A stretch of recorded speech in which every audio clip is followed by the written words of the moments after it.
الحمد لله وكفى وسلام على عباده الذين اصطفى لا سيما على سيد الرسل وخاتم الأنبياء وعلى آله الذين سلكوا على طريق الهدى أما بعد فأعوذ بالله من الشيطان الرجيم بسم الله الرحمن الرحيم قال الله تبارك وتعالى ما يلفظ من قول إلا لديه رقيب عتيد وقال الله تعالى قولوا للناس حسنا وقال النبي صلى الله عليه وسلم المسلم من سلم المسلمون من لسانه ويده صدق الله العظيم وصدق رسوله النبي الكريم ونحن على ذلك لمن الشاهدين والشاكرين والحمد لله رب العالمين. درود پاک پڑھنے اللهم صل على سيدنا ومولانا محمد وعلى آل سيدنا ومولانا محمد وبارك وسلم. اللهم صل على سيدنا ومولانا محمد وعلى آل سيدنا ومولانا محمد وبارك وسلم. اللهم صل على سيدنا ومولانا محمد وعلى آل سيدنا ومولانا محمد وبارك وسلم.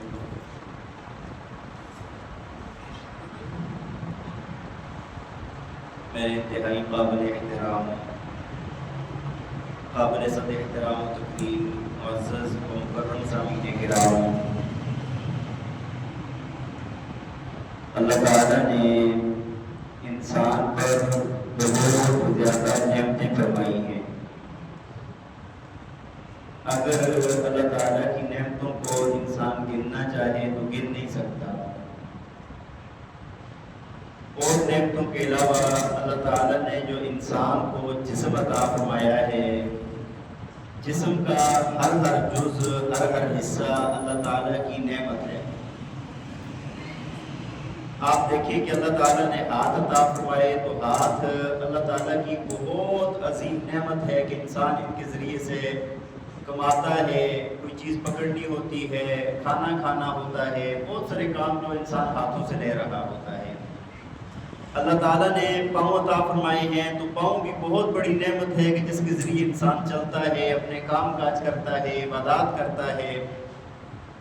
اللہ تعالیٰ کا ایک عظیم نظام ہے جس کے تحت اللہ تعالیٰ نے یہ ساری چیزیں ہمیں عطا فرمائی ہیں.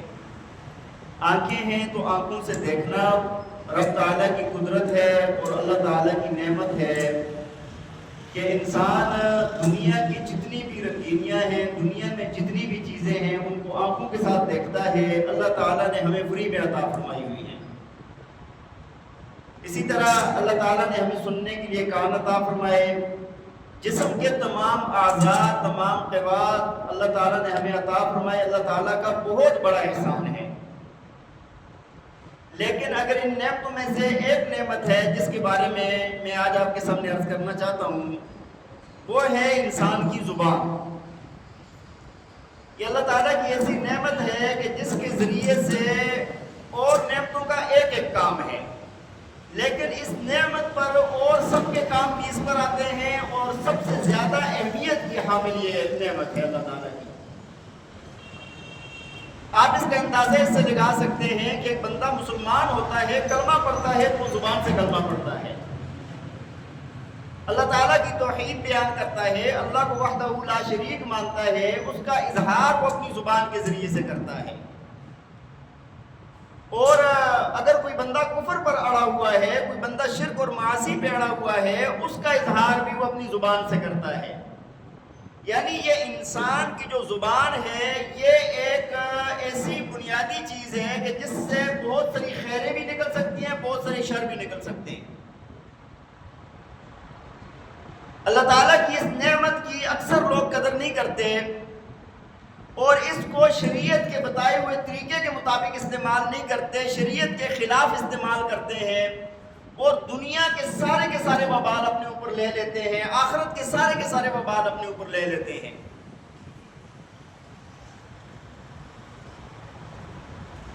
اللہ تعالیٰ نے قرآن پاک میں فرمایا کہ ما یلفظ من قول الا لدیہ رقیب عتید، فرمایا کہ یہ جو زبان ہے نا، اس سے جو بھی لفظ نکلتا ہے اس کے اوپر ایک نگہبان، ایک نگران ہم نے مقرر کیا ہوا ہے۔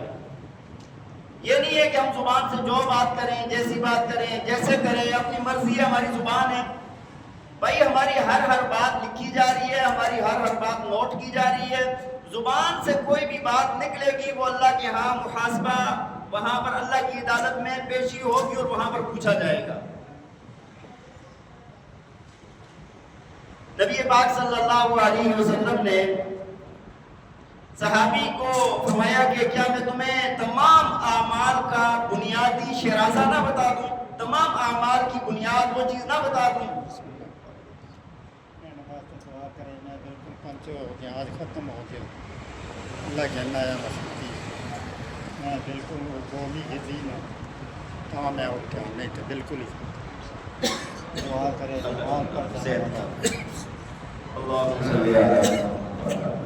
اللہ تعالیٰ مہربانی کرے۔ بزرگوں کے لیے دعا کریں کہ اللہ تعالیٰ کو صحت عطا فرمائے۔ تو انسان کی زبان کے متعلق نبی علیہ السلام نے فرمایا، آپ سے پوچھا گیا تو آپ نے فرمایا کہ کیا میں تمہیں تمام اعمال کا شرازہ نہ بتا دوں؟ تو صحابی نے کہا یا رسول اللہ ضرور بتا دیں۔ فرمایا اپنی زبان کو ایسے پکڑ کے نہ، فرمایا اس کو روک کے رکھو۔ اس کو کیا کرنا ہے؟ روک کے رکھنا ہے، اپنی زبان کو سنبھال کے رکھنا ہے۔ تو انسان کی زبان کے متعلق میں آپ کو بات عرض کر رہا تھا کہ جتنی بھی خیریں ہیں وہ بھی اس سے نکلیں گی اور جو شر نکلیں گے وہ بھی اس سے نکلیں گے۔ اب انسان کو چاہیے کہ بھائی وہ اپنی زبان کو کنٹرول میں لائے۔ دیکھیں نا آپ کہ زبان کنٹرول میں نہیں ہوتی، کوئی انسان کسی کو گالی دے دیتا ہے، برا بھلا کہہ دیتا ہے، قتل و غارت ہو جاتی ہے، تو زبان کی وجہ سے ہوتی ہے نا۔ اگر کوئی بندہ بیوی کو طلاق دے دیتا ہے تو کس کی وجہ سے ہوتی ہے؟ لوگ آتے ہیں ہمارے پاس آ کر روتے ہیں کہ بڑے غصے میں تھے، بڑے ہم ایسے تھے، فلاں تھا، ہم نے کہہ دیا بیوی کو 3 طلاقیں دے دیے، 3 بھی نہیں دیتے ظالم، کہتے ہیں ہم نے 10 دی ہیں، 20 دی ہیں، پھر کہتے ہیں کوئی رستہ بتاؤ۔ اب آپ مجھے بتائیں کہ بھائی مولوی کوئی رستہ بتا سکتے ہیں اللہ کی قانون کے خلاف، اللہ کی شریعت کے خلاف؟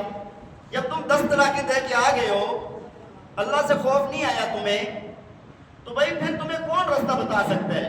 پھر کہتے ہیں جی مولوی صاحب نے جی دین بڑا مشکل کیا ہوا ہے۔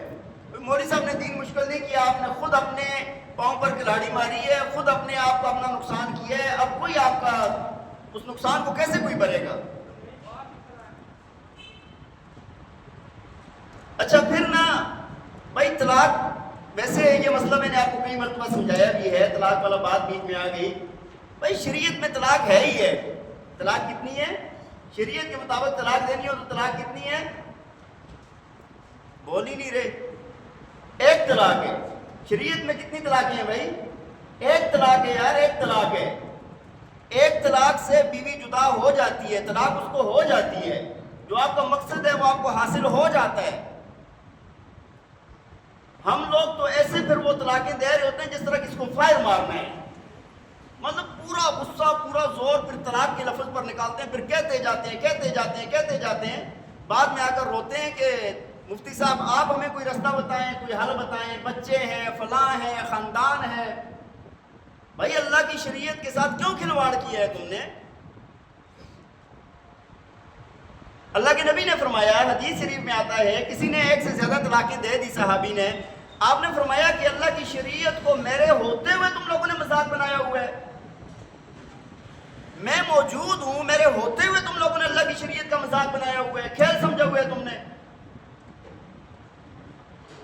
تو بھائی سوچ سمجھ کے، کبھی ویسے اللہ تعالیٰ حفاظت فرمائے، لیکن اگر کبھی موقع آئے تو طلاق کتنی ہوتی ہے بھائی ہمیں پتہ ہے نا، 3 سے جا کے صحیح گردن الگ ہوگی نا، تو تب ہم بار بار کہتے ہیں نا، بعد میں کہتے ہیں ارادہ نہیں تھا، فلاں تھا، دماغ خراب ہو گیا تھا، دماغ نے کام نہیں کیا، اتنا کام تو کیا کہ تم نے 3 پورے کہے ہیں۔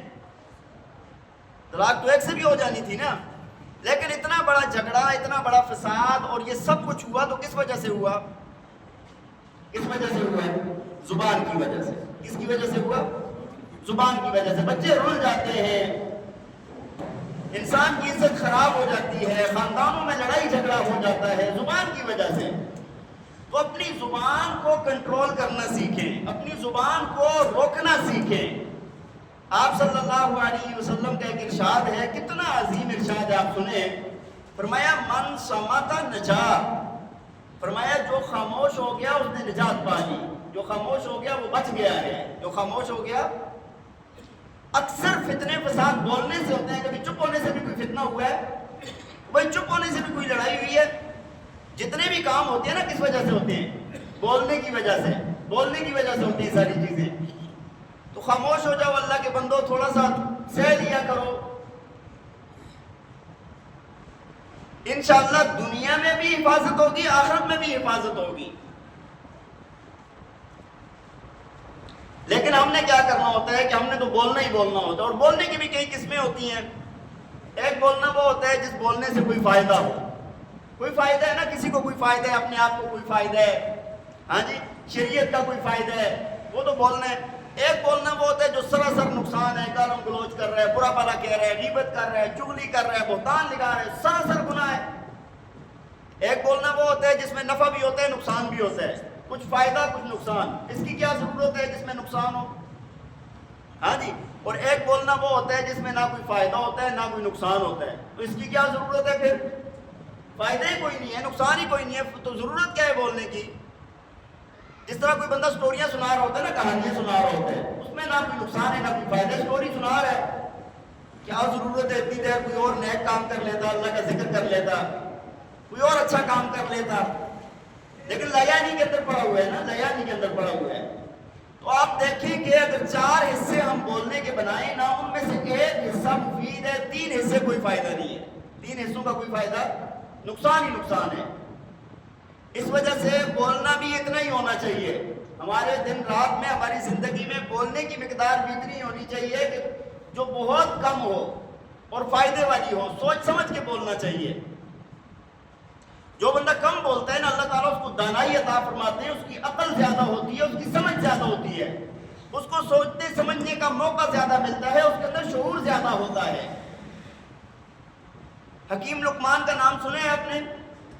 ہاں، ہم کہتے ہیں نا کہ دانا، حکیم لقمان، دانا کہتے ہیں، سمجھدار کہتے ہیں، عقل مند، دانشور کہتے ہیں۔ ان کے واقعہ آتا ہے کہ وہ حضرت داؤد علیہ السلام کے پاس گئے، اور داؤد علیہ السلام نا وہ لوہے سے زرہ بنا رہے تھے، وہ جو جنگی لباس نہیں ہوتا، زرہ بنا رہے تھے۔ انہوں نے زندگی بھر کبھی زرہ دیکھی نہیں تھی کہ زرہ یہ ہوتی ہے۔ اب ذہن کے اندر خیال آیا کہ یار میں پوچھ لوں کہ یہ کیا بنا رہے ہیں۔ پھر سوچا یار چپ بھی بہتر ہے، پھر سوچا چپ بھی بہتر ہے، پوچھنا تو جواب مل جائے گا، چپ ہو گئے، چلو اللہ کا ذکر کر لیتا ہوں، دیکھ لیتا ہوں کیا بنا رہے۔ جب بنا کر تیار کیا تو حضرت داؤد علیہ السلام نے نا ایسے اس کو ذرا چیک کرتے ہیں نا، جس طرح چیز کو پہن کے یا اس طرح، فرمانے لگے دیکھو یار کیا خوبصورت جنگی لباس بن گیا ہے۔ اب وہ پوچھ کے بھی یہی حاصل ہوتا جو انہوں نے خود بتا دیا، تو خاموش ہو گئے۔ ہم لوگ خاموش نہیں رہ سکتے، ہم لوگ خاموشی کی عادت اپنے اندر ڈالیں۔ جو بندہ خاموش نہیں رہتا وہ زیادہ زیادہ بولتا ہے، زیادہ نقصان کرتا ہے، زیادہ جھوٹ آئے گا، فریب آئے گا، غیبت ہوگی، چغلی ہوگی، بہتان ہوگا۔ کم بولنے سے فائدہ ہوگا۔ نبی پاک صلی اللہ علیہ وسلم نے فرمایا مومن کے بارے میں، مسلمان کے بارے میں، کہ مومن اور مسلمان کون ہے؟ آپ نے فرمایا کہ المسلم من سلم المسلمون من لسانہ و یدہ، فرمایا مسلمان وہ ہے جس کی زبان اور جس کے ہاتھ سے دوسرا مسلمان محفوظ ہو۔ اب آپ دیکھیں مسلمان کی تعریف میں ہے یہ۔ اب کہنا مسلمان کس کو کہتے ہیں؟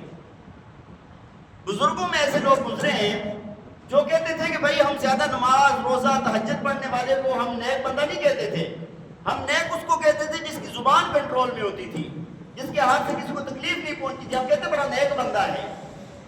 ہمارے یہاں چونکہ اس کا تصور بدل گیا ہے، ہم یہ سمجھتے ہیں کہ ایک بندہ اگر نیک اعمال دوسرے کر رہے ہیں، زبان سے چاہے وہ لوگوں کے دلوں پر تیر چلا رہے ہیں، ہم کہتے ہیں بڑا نیک نمازی بندہ ہے یار، بڑا نمازی بندہ ہے۔ ٹھیک ہے نماز کی فضیلت اپنی جگہ ہے، اس کا یہ نیکی ہے، عبادت ہے، لیکن زبان کنٹرول میں نہیں ہے نا تو جہنم میں لے جانے کے لیے یہ ایک کام کافی ہے اس کے لیے۔ اللہ کے پاک پیغمبر نے مسلمان کی تعریف کیا کی؟ المسلم من سلم المسلمون من لسانہ و یدہ، کہ مسلمان ہے ہی وہ جس کے ہاتھ سے اور زبان سے دوسرا مسلمان محفوظ ہو۔ نبی علیہ السلام کے سامنے ایک عورت کا تذکرہ کیا کسی نے، یا رسول اللہ فلاں عورت ہے، بڑی نمازی ہے، صدقہ کرتی ہے، خیرات کرتی ہے، روزے رکھتی ہے، بڑی نیک اعمال والی ہے، لیکن اپنی زبان سے اپنے پڑوسیوں کو تکلیف پہنچاتی ہے۔ الفاظ سمجھ آ رہے ہیں؟ کیا سوال ہوا؟ بڑی نیک ہے، نمازی ہے، صدقہ دیتی ہے، روزے رکھتی ہے، عبادت گزار عورت ہے، لیکن اپنی زبان سے پڑوسیوں کو تکلیف دیتی ہے۔ آپ نے فرمایا کہ وہ جہنمی ہے۔ کیا فرمایا؟ کیا فرمایا؟ بھائی یہ بات ذہن میں اپنے دل پہ لکھیں اس بات کو۔ آپ نے کیا فرمایا؟ وہ کیا ہے؟ اسی بندے نے دوسرا سوال کیا، یا رسول اللہ فلاں عورت ہے، وہ پنیر کے ٹکڑے صدقہ کرتی ہے، یعنی چھوٹی چیز چھوٹا موٹا صدقہ کرتی ہے، اور عام فرض روزے پورے کرتی ہے، فرض نمازیں پڑھتی ہے، زیادہ لمبے نفل اور زیادہ عبادات وہ نہیں کرتی، لیکن وہ اپنے پڑوسیوں کو تکلیف نہیں پہنچاتی۔ آپ نے فرمایا یہ جنتی ہے۔ آپ نے فرمایا کہ یہ کیا ہے؟ اب ہم لوگ اپنا محاسبہ کریں کہ بھائی اگر ہم اس چکر میں پڑ گئے کہ صرف ہمیں نماز روزہ ہی بچا لے گا، اور ہم کسی کو جیسے تکلیف پہنچائیں، جھوٹ بولیں، غیبت کریں، بہتان لگائیں، ہاں جی، کسی سے دھوکہ کریں، کسی سے گالم گلوچ کریں، کسی کو تکلیف پہنچائیں تو ہم جنت میں چلے جائیں گے؟ اللہ کے نبی کے فرمان کے مطابق یہ بندہ کیا ہوگا؟ جنتی ہوگا کیا؟ یہ جہنمی ہوگا۔ اپنے آپ کو بھائی، اپنے آپ کو آپ نے کنٹرول کرنا ہے، اپنے بچوں کو یہ بات سکھانی ہے، بچوں کے اندر، گھر کے اندر کہ کسی کی عیب جوئی نہیں کرنی۔ اما عائشہ رضی اللہ تعالیٰ عنہ فرماتی ہیں، اب آپ اس بات کو ذرا غور سے سننا، یہ کتنی سی بات ہے۔ آپ نے نبی علیہ السلام سے عرض کی کہ یا رسول اللہ وہ فلاں عورت ہے نا، وہ بہت لمبا چولا پہنتی ہے، کرتا وہ بہت لمبا ہوتا ہے نا۔ اب یہ عام سی بات ہے نا یار، مطلب ہمارے یہاں تو اس کا تصور ہی نہیں ہے نا کہ یہ غیبت ہے یا گناہ ہے۔ بہت لمبا چولا پہنتی ہے، بہت لمبی قمیض پہنتی ہے۔ آپ نے فرمایا جلدی تھوکو، تھوکو، تھوکا تو منہ سے گوشت آیا۔ فرمایا کہ غیبت کی ہے۔ کیا کہا آپ صلی اللہ علیہ وسلم نے؟ اب کپڑوں کے اندر نقص نکالا ہے کہ بھائی یہ کپڑے لمبے پہنتی ہے۔ ہم کہہ دیتے ہیں، ہم تو پتہ نہیں کیا سے کیا کہہ دیتے ہیں کسی کو، کسی کے شکل میں عیب نکالتے ہیں، اس کے کپڑوں میں عیب نکالتے ہیں، اس کی اولاد میں عیب نکالتے ہیں، اس کی چیزوں میں عیب نکالتے ہیں۔ کسی کی چیز میں بھی عیب نکالنا، چاہے وہ انسان ہو، اس کا جانور ہو، اس کے کپڑے ہوں، اس کا دین ہو، اس کی دنیا ہو، یہ ساری کی ساری غیبت ہے۔ یہ ساری کی ساری کیا ہے؟ ساری کی ساری کیا ہے؟ غیبت ہے۔ اللہ تعالیٰ نے قرآن پاک میں فرمایا یا ایھا الذین آمنوا لا تجسسوا، اللہ تعالیٰ فرماتے ہیں ایک دوسرے کے پیچھے نا ٹو میں نہ لگے رہا کرو۔ ہوتا ہے نا تلاش کرنا، یار یہ کدھر جا رہا ہے، یہ کدھر کھڑا ہے، یہ کیا کر رہا ہے، ہاں یہ کون سی محفل میں جا۔ بھائی کسی کے پیچھے تجسس کرنے کی ضرورت نہیں ہے۔ اور فرمایا ولا یغتب بعضکم بعضا، اور فرمایا کہ کوئی ایک بندہ کسی کی غیبت نہ کرے، غیبت نہ کرے۔ آگے فرمایا ایحب احدکم ان یاکل لحم اخیہ میتا فکرہتموہ، کیا تم میں سے کوئی بندہ یہ بات پسند کرتا ہے کہ وہ اپنے مردہ بھائی کا گوشت کھائے؟ اس کو تو تم ناپسند کرتے ہو۔ غیبت کرنا، دیکھیں نا، یہ اللہ تعالیٰ نے مثال دی ہے، ویسے تو نہیں دی نا۔ بھائی گوشت، انسان کا گوشت کھانا اچھی بات ہے۔ اگر کوئی انسان دوسرے انسان کا گوشت کھائے تو آپ کیا کہیں گے؟ اس کو کافر بھی ہو تو آپ کہیں گے یار یہ کیا مطلب، کفار کے اندر بھی یہ بات نہیں ہے۔ اور وہ جس کا گوشت کھایا جا رہا ہے وہ ہے بھی بھائی، پھر اور ہے بھی مردہ، مرا ہوا بھی ہے۔ کتنی باتیں جمع ہو گئی ہیں، کتنا زیادہ کراہت ہوگی، کتنی زیادہ بری بات ہے۔ لیکن ہم لوگ چونکہ غیبت کرنے کے عادی ہیں، ہم غیبت کر لیتے ہیں، بہت پرسکون طریقے سے غیبت کر لیتے ہیں۔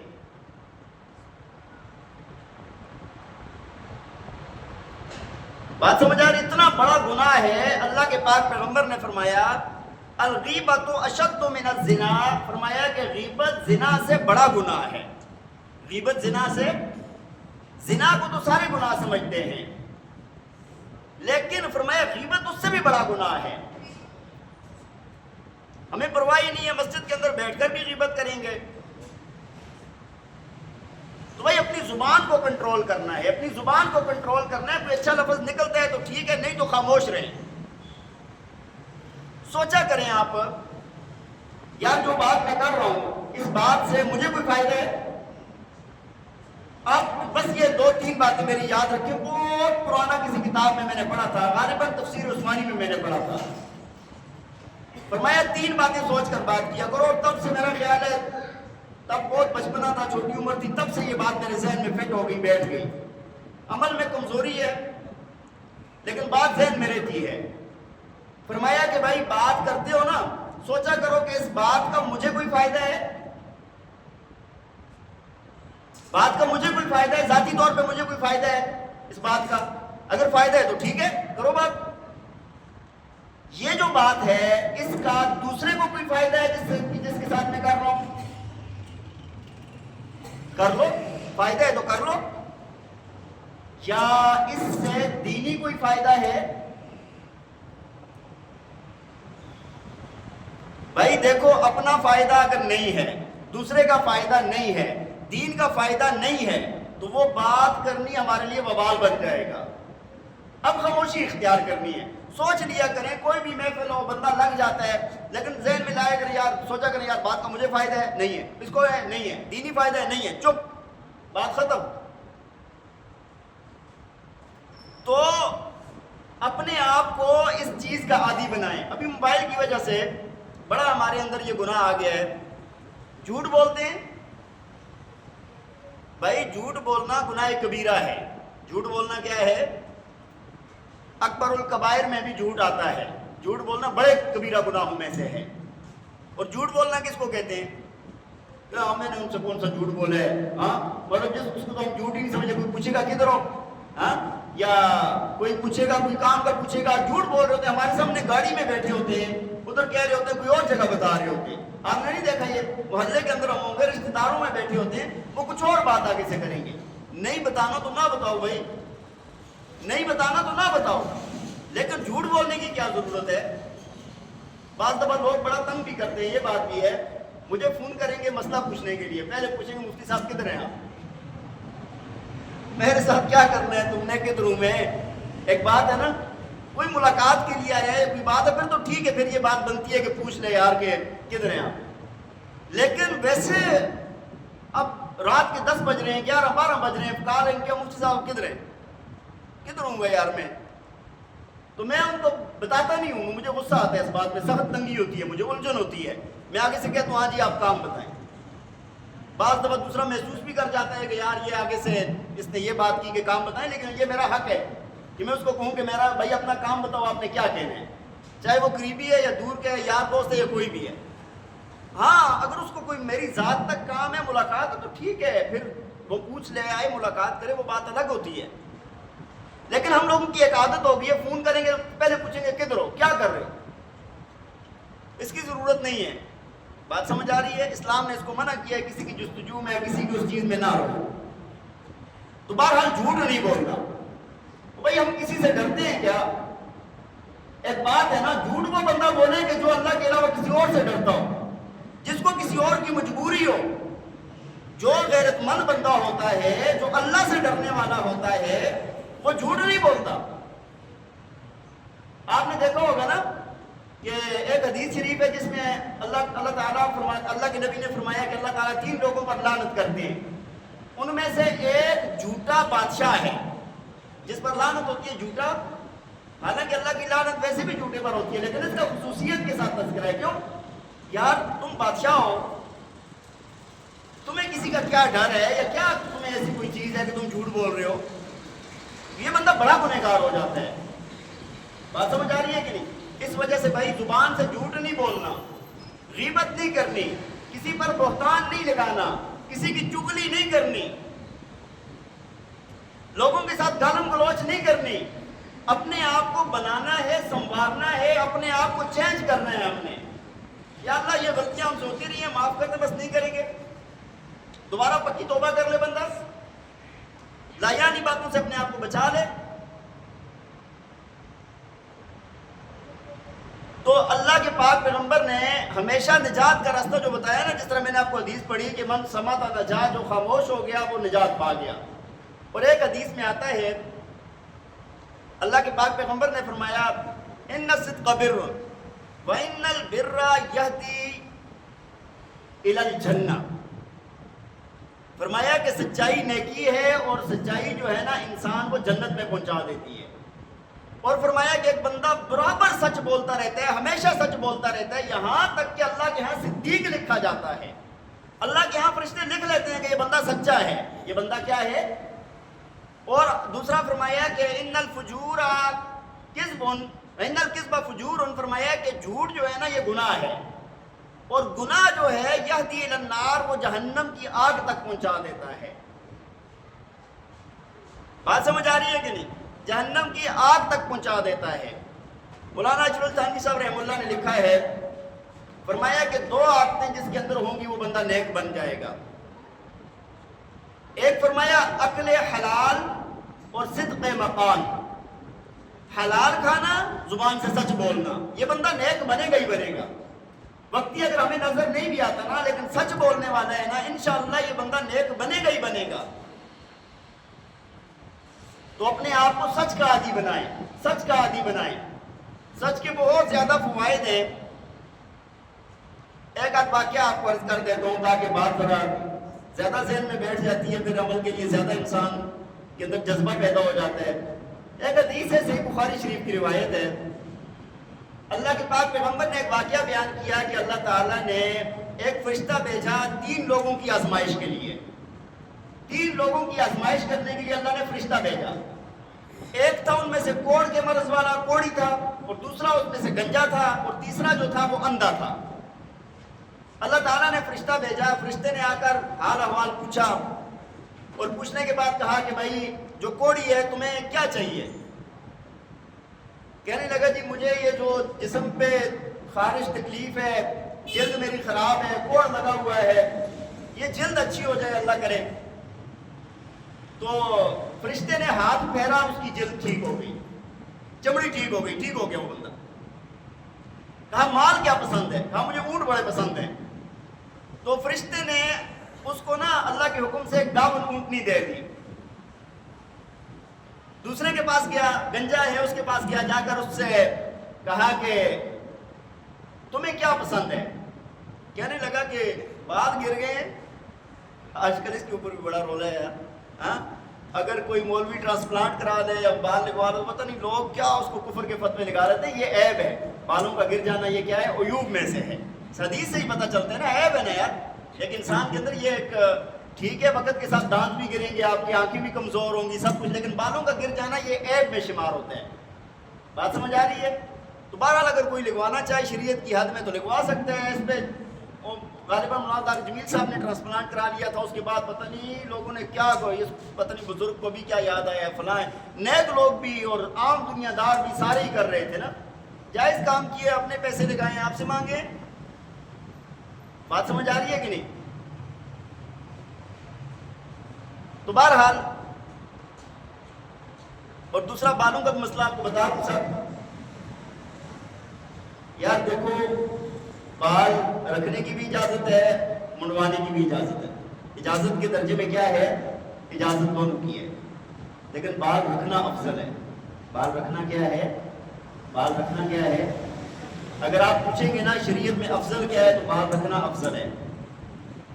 بعض لوگوں کو تکلیف ہوتی ہے، سر میں تکلیف ہوتی ہے، کوئی اور مسئلہ ہے، ہاں کوئی ایسی کوئی تکلیف ہے یا کچھ ہے، تو ٹھیک ہے وہ صاف کروا سکتا ہے.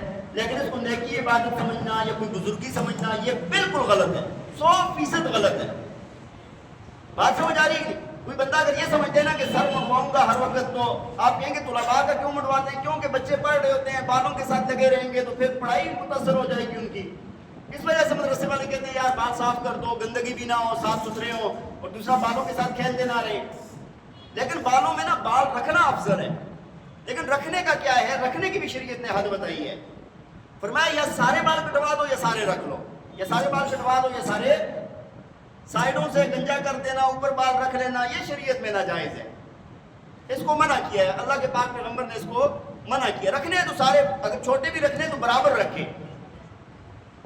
ہمارے استاد محترم مفتی اسماعیل تورو صاحب، اللہ تعالیٰ ان کی زندگی میں برکت دے، وہ اپنے پاس نائی بلا کے بالوں کی وہ حجامت کرواتے تو ہم طالب علم تھے، ہم دیکھتے تھے. آپ یقین مانیں کہ وہ بندہ، اس کے پورے سر کے بعد ایک جیسے برابر کٹنگ ہوتی ہے. بڑی کھلی والی مشین جو ہوتی ہے نا، وہ پھروا دیتے ہیں، وہ ایک برابر. شریعت کا اتنا خیال، ہاں اتنے بال ہیں نا تو سارے برابر ہیں.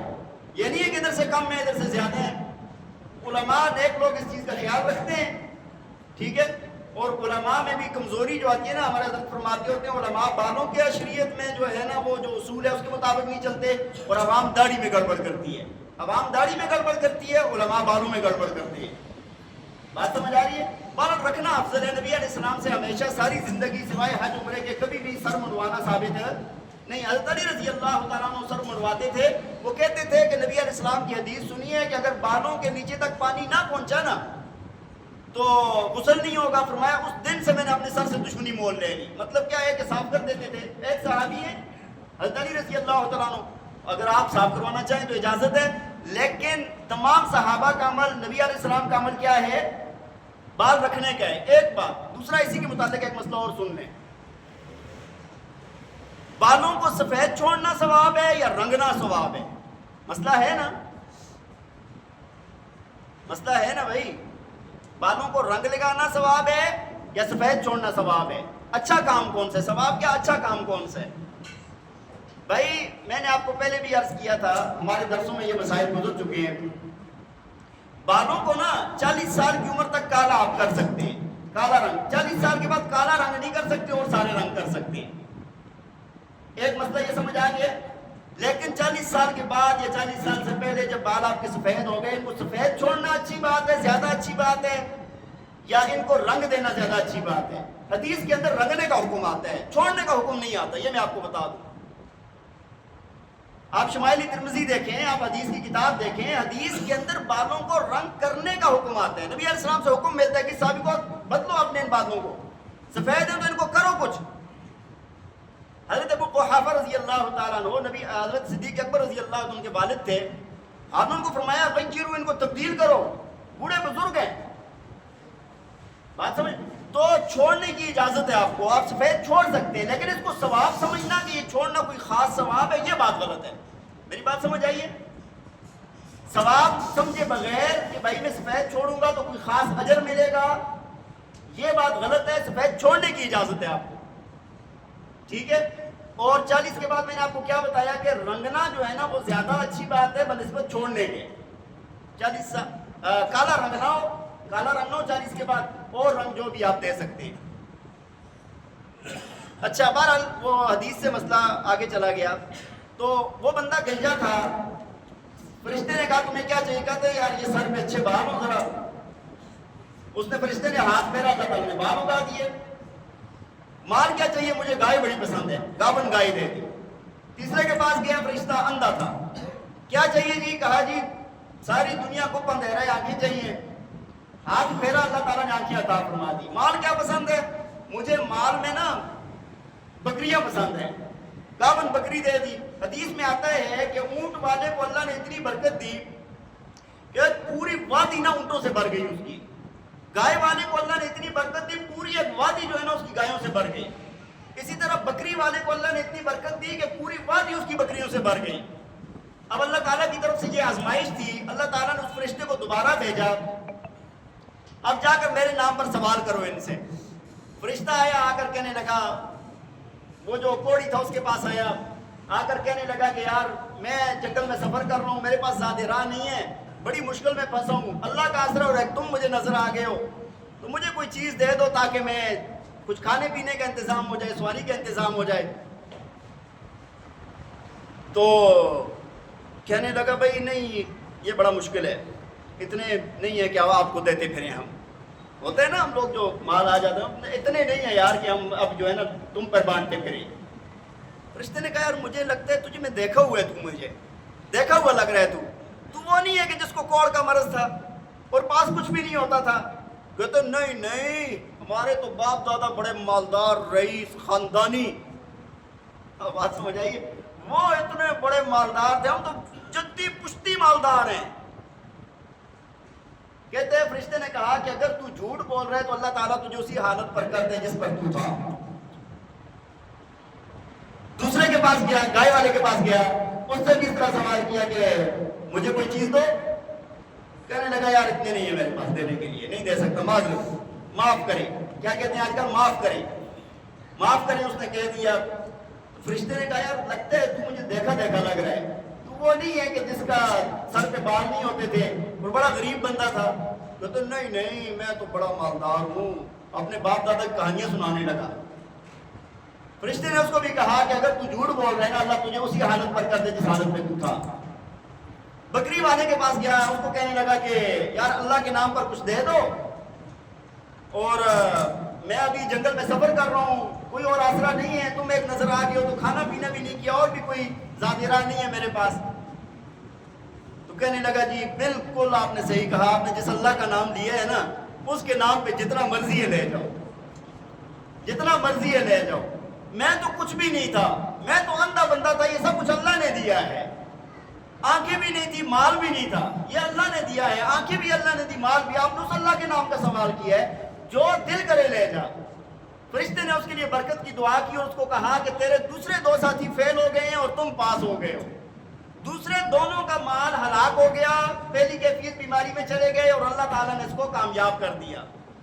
سچ بولنے سے اللہ دنیا میں بھی برکتیں عطا فرماتا ہے، اور جھوٹ بولنے والے کی نہ دنیا ہے اور نہ آخرت ہے۔ ایک چھوٹا سا واقعہ اور سنا دوں آپ کو حدیث شریف کا۔ ایک بندہ نا کسی کے پاس آیا اور آ کر اس کو کہنے لگا یار مجھے قرض چاہیے، اور قرض بھی اس دور میں اس نے کہا کہ 1000 دینار۔ کتنا؟